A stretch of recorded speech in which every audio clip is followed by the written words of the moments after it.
Have you ever been to one of those really beautiful inspiration sites and seen a brand that you just cannot forget? It's so impactful, and years down the line you still think about it and maybe reference it in your work. What about that brand was it that felt so impactful? A lot of times it's because it connects with us on different levels. Hi creatives! Today we're going to talk about this principle called head, heart, and hand. And it's a framework that you can use to build really impactful brands that are memorable and that are just going to be much better at convincing and connecting with people in the target audience. It's also something that your clients can use, and you also, for your whole business when you're thinking about things like marketing, your website design, and branding overall. When you're talking to your clients, I'm sure you've noticed a lot of them are often very focused on the features of the company. Maybe their product is faster, is cheaper, is better in some way. And this is something, of course, that when we are consumers and we're thinking about buying something, we do consider these features, but what is really going to convince us is not just the head, the practical, the why. We're going to have to think about how does it actually functionally work in my life, and emotionally, how am I connecting with this brand? Are the values the same? Or maybe is there something that I can resonate with that really feels like it's hitting a spot in my memory, or something that can feel really impactful for me? So here's where this idea comes in.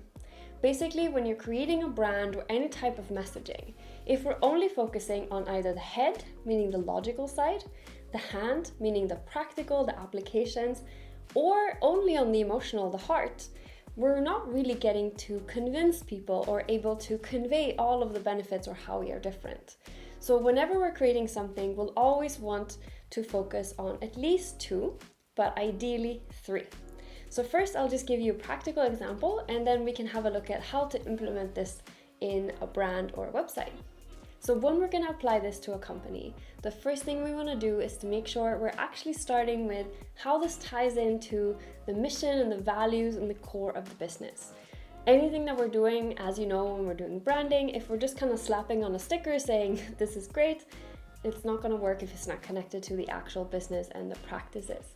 So we need to look at how is this connected to the actual mission statement, values, and practices of the business.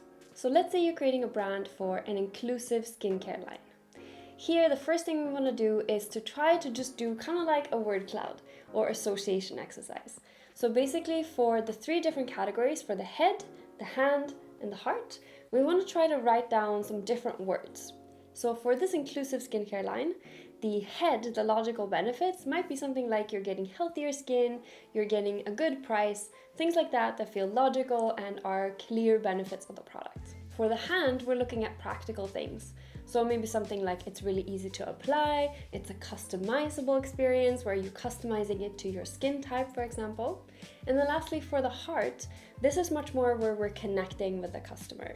So this might be something like we're only using ethical ingredients, or tying into this message of diversity, inclusion, and making sure there's a skincare product for everyone. So now that we have this list of the head, hand, and heart, and the different words we can associate it with, then we can start to look for ways to apply it. So this can be, for example, on your website. Maybe you have some different icons quite high up on the website that's telling people why they should buy. Or maybe when you're talking about things like customer stories, we can make sure we're featuring customer stories that include all 3 or at least 2 of these in any kind of vision that we're seeing things together. Another great application is when you're planning your social media content. If we're thinking about building this full image of the brand, you could either try to take the approach on, let's say, a single post, like making sure that if you're bringing up a lot of very practical details, you throw in a little bit of a personal anecdote or something like that to bring in the heart. If you thought this was interesting, go check out my other video on the screen about brand strategy and how to create something that is truly valuable for your clients long term. I'm super curious to see if you have maybe tried or heard of this hand, heart, and head approach before, and I'd love to hear how it's impacting your branding. Good luck with your projects, and see you next time.